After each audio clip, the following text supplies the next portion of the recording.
आज की कहानी है एक घड़ी है औरत। आतंकित और हड़बड़ाई प्रिया ने तकिए के नीचे से टॉर्च निकालकर सामने की दीवार पर रोशनी फेंकी। दीवार की इलेक्ट्रॉनिक घड़ी में रेडियम नहीं था, इसीलिए आंख खुलने पर पता नहीं चलता था कि कितने बज गए हैं। अलार्म घड़ी खराब हो गई थी, इसीलिए उसे दीवार घड़ी का ही सहारा लेना पड़ता था। फुर्सत मिलते ही वो सबसे पहले अलार्म घड़ी की मरम्मत करवाएगी। उसके बिना उसका काम नहीं चलने का, उसने मन ही मन सोचा। एक क्षण को उसे लगा कि वह औरत नहीं रह गई है, घड़ी बन गई है। हर वक्त घड़ी की सुई की तरह टिक टिक चलने वाली औरत। उसने कभी ये कल्पना भी नहीं की थी कि जिंदगी ऐसे जीनी पड़ेगी, पर मजबूरी थी। वह जी रही थी। ना जिए तो क्या करे, कहाँ जाए, किस से शिकायत करे। इस जीवन का चुनाव भी तो खुद उसी ने किया था।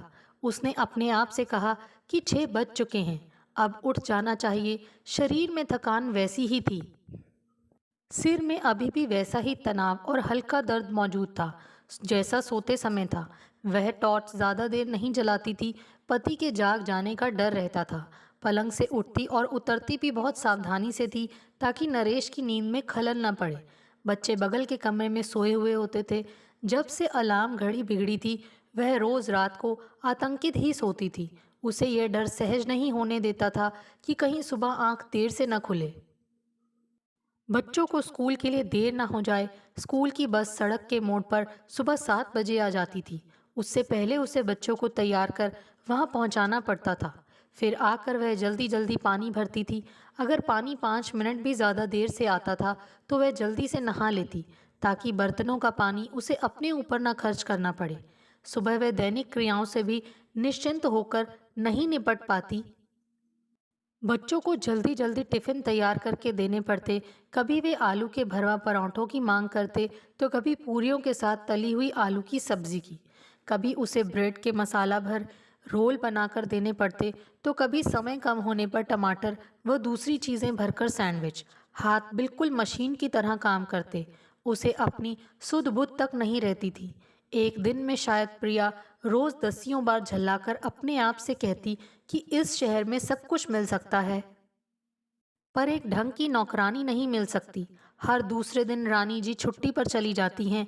कुछ कहो तो काम छोड़ देने की धमकी कि किसी और से करा लीजिए बहू जी अपने काम।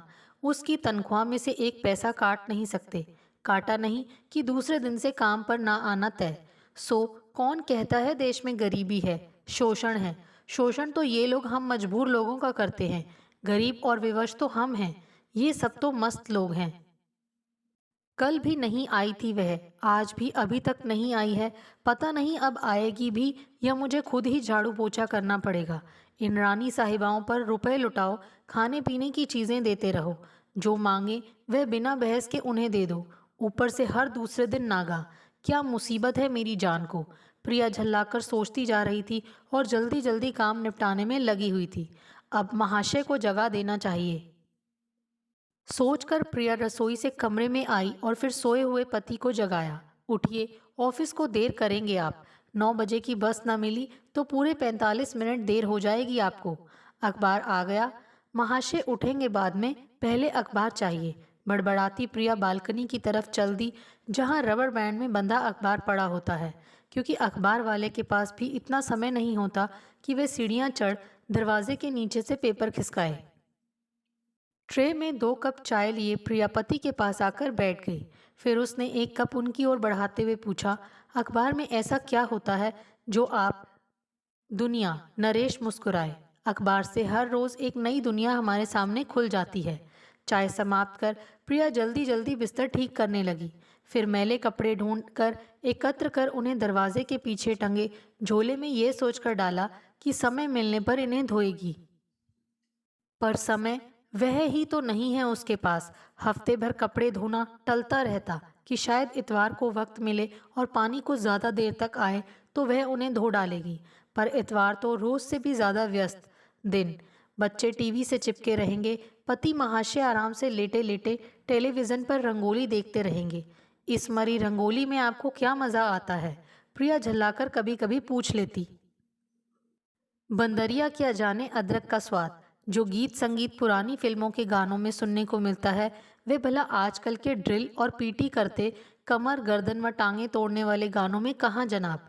प्रिया का मन किया कि कहे, बंदर तो अदरक का स्वाद खूब जान ले, अगर उसके पास आपकी तरह फुर्सत हो।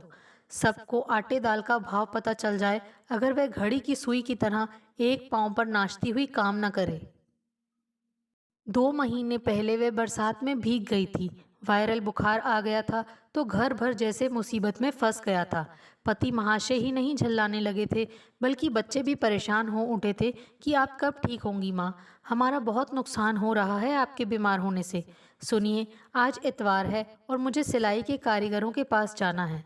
तैयार होकर जल्दी से स्कूटर निकालिए, जल्दी काम निपट जाएगा, बच्चे घर पर ही रहेंगे। फिर शाम को कहोगी हमें आर्ट गैलरी पहुंचाइए, शीला जी से बात करनी है। सुनकर सचमुच प्रिया चौंकी। बाप रे, अच्छी याद दिलाई, मैं तो भूल ही गई थी ये। नरेश से प्रिया की मुलाकात अचानक ही हुई थी। नगर के प्रसिद्ध फैशन डिज़ाइनिंग इंस्टीट्यूट से प्रिया को डिग्री मिलते ही एक कंपनी में नौकरी मिल गई। दिल लगाकर काम करने के कारण वह विदेश जाने वाले सिले सिलाए कपड़ों की मुख्य डिज़ाइनर बन गई। नरेश अपनी किसी एक्सपोर्ट इंपोर्ट की कंपनी का प्रतिनिधि बनकर उस कंपनी में एक बड़ा ऑर्डर देने आए तो मैनेजर ने उन्हें प्रिया के पास भेज दिया। नरेश से प्रिया की वही पहली मुलाकात थी। देर तक दोनों उपयुक्त नमूनों आदि पर बातचीत करते रहे। अंत में सौदा तय हो गया तो वह नरेश को लेकर मैनेजर के कक्ष में गई। फिर जब वह नरेश को बाहर तक छोड़ने आई तो नरेश बोले, आप बहुत होशियार हैं, एक प्रकार से ये पूरी कंपनी आप ही चला रही हैं। धन्यवाद जनाब, प्रिया ने जवाब दिया। प्रशंसा से भला कौन खुश नहीं होता। बाद में किसी न किसी बहाने नरेश ऑफिस में आते रहे। प्रिया को बहुत जल्दी एहसास हो गया कि महाशय के दिल में कुछ और है। एक दिन वह शाम को ऑफिस से बाहर निकल रही थी कि नरेश अपने स्कूटर पर आते नजर आए। पहले तो वह मुस्कुरा दी, पर दूसरे ही क्षण वह सावधान हो गई कि अजनबी आदमी से यूं सरे राह हंसते मुस्कुराते मिलना ठीक नहीं है। अगर बहुत जल्दी ना हो आपको तो मैं पास के रेस्टोरेंट में कुछ देर बैठकर आपसे एक बात करना चाहता हूँ, नरेश ने पास आकर कहा। प्रिया इनकार नहीं कर पाई, उनके साथ रेस्टोरेंट की तरफ चल दी। वेटर को एक एक डोसा व कॉफ़ी के ऑर्डर देने के बाद नरेश प्रिया से बोले, भूख लगी है, आज सुबह से वक्त नहीं मिला खाने को। वह जानती थी कि यह सब असली बात को कहने की भूमिका है। वह चुप रही। नरेश उसे भी बहुत पसंद आए थे। काली घनी मूछें, लंबा कद और चेहरे पर हर वक्त झलकता आत्मविश्वास। टीवी में एक विज्ञापन आता है, हम कमाते क्यों हैं? खाने के लिए। प्रिया हंसी और बोली, कितनी अजीब बात है, वहाँ विज्ञापन में उस बेचारे का खाना बॉस खा जाता है और यहाँ वक्त नहीं खाने देता। हाँ प्रिया, सचमुच वक्त ही तो हमारा सबसे बड़ा बॉस है। नरेश हंसे। फिर जब तक डोसा और कॉफ़ी आते तब तक नरेश ने पानी पीकर कहना शुरू किया, अपनी बात कहने से मुझे भी कहीं देर ना हो जाए, इसीलिए मैंने आज तय किया कि अपनी बात तुमसे कह ही डालूं। प्रिया समझ गई थी कि नरेश उससे क्या कहना चाहते हैं, पर सिर झुकाए चुपचाप बैठी रही। वैसे तो तुम किसी न किसी से शादी करोगी ही प्रिया। क्या वह व्यक्ति मैं हो सकता हूँ? कोई जोर जबरदस्ती नहीं है। अगर तुमने किसी और के बारे में तय कर रखा हो तो मैं सहर्ष रास्ते से हट जाऊंगा। और अगर तुम्हारे माँ बाप तुम्हारी पसंद को स्वीकार कर लें तो मैं तुम्हें अपनी ज़िंदगी का हमसफ़र बनाना चाहता हूँ। प्रिया चुप रही। इसी बीच डोसा व कॉफ़ी आ गई। नरेश उसके घर परिवार के बारे में पूछते रहे, वह बताती रही। उसने नरेश के बारे में जो पूछा वह नरेश ने भी बता दिया। जब नरेश के साथ वह रेस्टोरेंट से बाहर निकली तो एक बार फिर नरेश ने उसकी ओर आशा भरी नज़रों से ताका। तुमने मेरे प्रस्ताव के बारे में कोई जवाब नहीं दिया प्रिया। अपने माँ बाप से पूछूंगी, अगर वे राजी होंगे तभी आपकी बात मान सकूंगी। मैं आपकी राय जानना चाहता हूँ। सहसा एक दूरी उनके बीच आ गई। क्यों एक लड़की को सब कुछ कहने के लिए विवश कर रहे हैं? वह लज्जा गई। हर बात कहनी जरूरी तो नहीं होती। धन्यवाद प्रिया कहकर नरेश ने स्कूटर स्टार्ट कर दिया। चलो, मैं तुम्हें घर छोड़ देता हूँ। उसके बाद जैसे सब कुछ पलक झपकते हो गया। उसने अपने घर जाकर माता पिता से बात की तो वे नाराज हुए, रिश्ते के लिए तैयार नहीं हुए। जाति बाधा बन गई। वह उदास मन से जब वापस लौटने लगी तो पिता उसे स्टेशन तक छोड़ने आए। तुम्हें वह लड़का हर तरह से ठीक लगता है? उन्होंने पूछा। प्रिया ने सिर्फ सिर हाँ में हिलाया। पिता कुछ देर सोचते रहे। जब गाड़ी चलने को हुई तो किसी तरह गले में फंसे अवरोध को साफ करते हुए बोले, बिरादरी में हमारी नाक कट जाएगी और कुछ नहीं प्रिया। वैसे तुम खुद अब समझदार हो, अपना भला बुरा स्वयं समझ सकती हो। बाद में कहीं कोई धोखा हुआ तो हमें दोष मत देना। माता पिता इस शादी से खुश नहीं थे, इसीलिए प्रिया ने उनसे आर्थिक सहायता भी नहीं ली। नरेश ने भी अपने माता पिता से कोई आर्थिक सहायता नहीं ली। दोनों ने शादी कर ली। शादी में माँ बाप शामिल जरूर हुए, पर अतिथि की तरह। विवाह कर घर बसाने के लिए अपनी सारी जमा पूंजी खर्च करने के बाद भी दोनों को अपने मित्रों सहेलियों से कुछ उधार लेना पड़ा था। उसे चुकाकर वे निपटे ही थे कि पहला बच्चा आ गया। उसके आने से न केवल खर्चे बढ़े, कुछ समय के लिए प्रिया को अपनी नौकरी भी छोड़नी पड़ी। जब दूसरी कंपनी में आई तो उसे पहले जैसी सुविधाएं नहीं मिली। नरेश की भागदौड़ और अधिक बढ़ गई थी। घर का खर्च चलाने के लिए वे दिन रात काम में जुटे रहने लगे थे। मैंने एक फ्लैट देखा है प्रिया, एक दिन नरेश ने अचानक कहा। नया बना है, तीसरी मंजिल पर है। पैसा कहाँ से आएगा? प्रिया नरेश की बात से खुश नहीं हुई। जानती थी कि फ्लैट जैसी महंगी चीज़ की कल्पना करना सपना है, पर दूसरे बच्चे की माँ बनते बनते प्रिया ने अपने आप को सचमुच एक नए फ्लैट में पाया, जिसकी कुछ कीमत चुकाई जा चुकी थी, पर अधिकांश की अधिक ब्याज पर किस्तें बननी थीं, जिन्हें दोनों अब तक लगातार चुकाते आ रहे थे। उसकी नई बनी सहेली ने प्रिया का परिचय एक दिन शीला से कराया। नगर की कला मर्मज्ञ हैं शीला जी, सहेली ने आगे कहा। अपने मकान के बाहर के 2 कमरों में कला दीर्घा स्थापित की है। आजकल चित्रकारी का फैशन है। इन दिनों हर कोई आधुनिक बनने की होड़ में नए पुराने प्रसिद्ध और कम जाने माने चित्रकारों के चित्र खरीदकर अपने घरों में लगा रहे हैं। एक एक चित्र की कीमत हजारों रुपए होती है। तू भी तो कभी चित्रकारी करती थी। अपने बनाए चित्र शीला जी को दिखाना, शायद ये अपनी कला दीर्घा के लिए उन्हें चुन लें। और अगर इन्होंने कहीं उनकी प्रदर्शनी लगा दी तो तेरा न केवल नाम होगा बल्कि इनाम भी मिलेगा। प्रिया शर्मा गई। मुझे चित्रकारी बहुत नहीं आती, बस ऐसे ही जो मन में आया उल्टे सीधे चित्र बना देती थी। ना तो मैं इनके विषय में कहीं से शिक्षा ली है और ना ही किसी नामी चित्रकार से इस कला की बारीकियां जानी समझी हैं। लेकिन वह सचमुच उस वक्त चकित रह गई जब शीला जी ने बिना हिचक प्रिया के घर चलकर चित्रों को देखना स्वीकार कर लिया। थोड़ी ही देर में तीनों प्रिया के घर पहुंची। 2 सूटकेसों में पॉलिथीन की बड़ी बड़ी थैलियों में ठीक से पैक करके रखे अपने सारे चित्रों को प्रिया ने उस दिन शीला जी के सामने पलंग पर पसार दिए। वे देर तक अपनी पैनी नजरों से उन्हें देखती रही, फिर बोली, अमृता शेरगिल से प्रभावित लगती हो तुम। प्रिया के लिए अमृता शेरगिल का नाम ही अनसुना था। वह हैरान सी उनकी तरफ ताकती रही। अब चित्रकारी करना बंद कर दिया है क्या? हाँ, अब तो बस 3 चीजें याद रह गई हैं, नून, तेल और लकड़ी। हंसते वक्त उसे लगा जैसे वह रो पड़ेगी। शीला जी उस दिन उसके सारे चित्र अपने साथ ले गई। कुछ दिनों बाद ऑफिस में उनका फोन आया कि वे उन चित्रों की प्रदर्शनी अमृता शेरगिल और हुसैन जैसे नामी चित्रकारों के चित्रों के साथ लगाने जा रही हैं। सुनकर वह हैरान रह गई। प्रदर्शनी में वह अपनी सहेली और नरेश के साथ गई थी। तमाम दर्शकों, खरीदारों और पत्रकारों को देखकर वह पसोपेश में थी। पत्रकारों से बातचीत करने में उसे खासी कठिनाई हुई थी, क्योंकि उनके सवालों के जवाब देने जैसी समझ और ज्ञान उसके पास नहीं था। जवाब शीला जी ने ही दिए थे। वापस लौटते वक्त शीला जी ने नरेश से कहा, आप बहुत सुखी हैं जो ऐसी हुनरमंद बीवी मिली है। देखना, एक दिन इनका नाम देश में ही नहीं विदेशों में भी नाम होगा। आप इनकी अन्य कार्यों में मदद किया करो ताकि ये ज़्यादा से ज़्यादा समय चित्रकारिता के लिए दे सकें। साथ ही यदि ये मेरे यहाँ आती जाती रहें तो मैं इन्हें आधुनिक चित्रकारिता की बारीकियाँ बता दूंगी। किसी भी कला को निखारने के लिए उसके इतिहास की जानकारी ही काफ़ी नहीं होती, बल्कि आधुनिक तेवर और रुझान भी जानने की ज़रूरत पड़ती है। नरेश के साथ उस दिन लौटते समय प्रिया कहीं खोई हुई थी। नरेश ही बोले, तुम तो सचमुच छिपी रिस्तम निकली। प्रिया, मुझे तुम्हारा यह रूप ज्ञात ही ना था। मैं तो तुम्हें सिर्फ एक कुशल डिजाइनर समझता था, पर तुम तो मनुष्य के मन को भी अपनी कल्पना के रंग में रंग कर सज्जित कर देती हो। व्यस्तता बहुत बढ़ गई थी।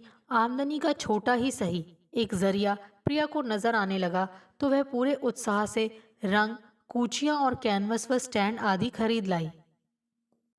पर समस्या यह थी कि वह क्या क्या करे। कंपनी में ड्रेस डिजाइन करने जाए या घर संभाले, बच्चों की देख रेख करे या पति का मन रखे, अपने स्वास्थ्य की तरफ ध्यान दे या रोज की ज़रूरतों के लिए बेतहाशा भाग दौड़ में दौड़ती रहे। प्रिया की दौड़ जो उस दिन से शुरू हुई आज तक चल रही थी। घर और बाहर की व्यस्तता में उसे अपनी सुध नहीं रही थी। अब हमें एक कार ले लेनी चाहिए, एक दिन नरेश ने कहा। प्रिया सुनकर चीख पड़ी, नहीं, बिल्कुल नहीं। क्यों भाई क्यों? नरेश ने हैरानी से पूछा। फ्लैट के कर्ज से जैसे तैसे इतने सालों में अब कहीं जाकर हम मुक्त हो पाए हैं। प्रिया बोली, कुछ दिन तो चैन की सांस लेने दो। अब बच्चे भी बड़े हो रहे हैं, उनकी मांगें भी बढ़ती जा रही हैं। पहले होमवर्क मैं करा दिया करती थी, पर अब उनके गणित व विज्ञान, बाप रे बाप, क्या क्या पढ़ाया जाने लगा है। मैं तो बच्चों के लिए ट्यूटर की बात सोचकर ही घबरा रही हूँ कि इतने पैसे कहाँ से आएंगे। पर आपको अब कार लेने की सनक सवार हो गई। अरे भाई, आखिरकार इतनी बड़ी कलाकार का पति हूँ। शीला जी की कला दीर्घा में आता जाता हूँ तुम्हें लेकर। लोग लोग देखते हैं कि बड़ा फटीचर पति मिला है बेचारी को, स्कूटर पर घुमाता है, कार तक नहीं लेकर दे सका। नाक तो मेरी कटती है ना? नरेश ने हंसते हुए कहा। हाँ माँ, पापा ठीक कहते हैं। बच्चों ने भी नरेश के स्वर में स्वर मिलाया। अपनी कॉलोनी में साल भर पहले कुल 30 कारें थीं। आज गिनिए 200 से ऊपर हैं। अब कार एक ज़रूरत की चीज़ बन गई है, जैसे टीवी, फ्रिज, गैस का चूल्हा आदि। आजकल हर किसी के पास ये सब चीज़ें हैं। माँ, पागल हो हुए हो तुम लोग क्या? प्रिया बोली। कहाँ है हर किसी के पास ये सब चीज़ें? क्या हमारे पास वॉशिंग मशीन और बर्तन मांजने की मशीन है? कार ख्वाब की चीज़ है।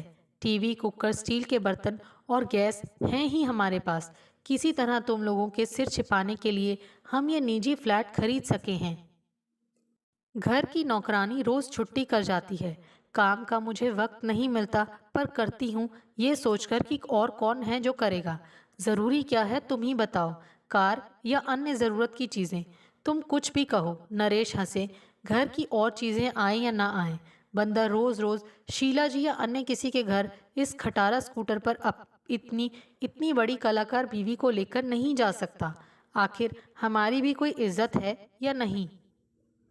उस दिन प्रिया जीवन में पहली बार नरेश पर गुस्सा हुई, जब एक शाम वे लॉटरी की टिकट खरीद लाए।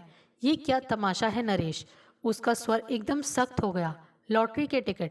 नरेश बोले, मुझे कार खरीदनी है और कहीं से पैसे की कोई गुंजाइश निकलती दिखाई नहीं देती, इसीलिए सोचता हूँ अगर मुझे खोना चाहते हो तभी आज के बाद इन टिकटों को फिर से खरीद कर लाना। मैं गरीबी में खुश हूँ। मैं दिन रात घड़ी की तरह काम कर सकती हूँ, मर खप सकती हूँ, भाग दौड़ करती हुई पूरी तरह खत्म हो सकती हूँ, पर यह जुआ नहीं खेलने दूंगी तुम्हें इस घर में। इससे हमें कुछ भी हासिल नहीं होगा सिवा बर्बादी के। प्रिया का कड़ा रुख देखकर उस दिन के बाद नरेश कभी लॉटरी के टिकट नहीं लाए। पर प्रिया की मुसीबतें कम नहीं हुईं। बढ़ती महंगाई, बढ़ते खर्च और ज़रूरतों में सामंजस्य बैठाने में प्रिया बुरी तरह थकने लगी थी। नरेश में भी अब पहले वाला उत्साह नहीं रह गया था। प्रिया के सिर में भारीपन और दर्द रहने लगा था। वह नरेश से अपनी थकान व दर्द की चर्चा अक्सर करती, पर डॉक्टर को ठीक से दिखाने का समय तक दोनों में से कोई नहीं निकाल पाता था। प्रिया को अब अक्सर शीला जी व अन्य कला प्रेमियों के पास आना जाना पड़ता, पर वह नरेश के साथ स्कूटर पर या फिर बस से ही जाती। जल्दी होने पर वे ऑटो रिक्शा ले लेते और तब वह नरेश की कसमसाहट देखती, उनकी नजरें देखती, जो अगल बगल से हर गुजरने वाली कार को गौर से देखती रहती। वह सब समझती पर चुप रहती। क्या कहे, कैसे कहे, गुंजाइश कहाँ से निकाले? ऑफिस से 1.5 लाख रुपए तक का हमें कर्ज मिल सकता है प्रिया, नरेश ने एक रात उससे कहा। शेष रकम हम किसी से फाइनेंस करा लेंगे और उसे ब्याज सहित हम कहाँ से चुकाएंगे? प्रिया ने कटुता से पूछा। फाइनेंसर की रकम तुम चुकाना और अपने दफ्तर का कर्ज मैं चुकाऊंगा, पर कार ले लेने दो। नरेश जिस अनुनय भरे स्वर में बोले वह प्रिया को अच्छा भी लगा, पर वह भीतर ही भीतर कसमसाई भी कि खर्च तो दोनों की तनख्वाह से पूरे नहीं पड़ते। कार रूपी ये सफ़ेद हाथी और बांध लिया जाए। पर वह उस वक्त चुप रही, ठीक उस शुतुरमुर्ग की तरह जो आसन्न संकट के बावजूद अपनी सुरक्षा की गलतफहमी में बालू में सिर छिपा लेता है। पति के जाने के बाद प्रिया जल्दी जल्दी तैयार होकर अपने दफ्तर चल दी, लेकिन आज वह निकली पूरे 5 मिनट देरी से थी। उसने अपने कदम तेज किए कि कहीं बस न निकल जाए। बस स्टॉप तक आती आती वह बुरी तरह हांफने लगी थी। दोस्तों, आपको हमारी ये कहानी कैसे लगी? प्लीज़ कमेंट्स करके बताइए। Thanks for watching this video.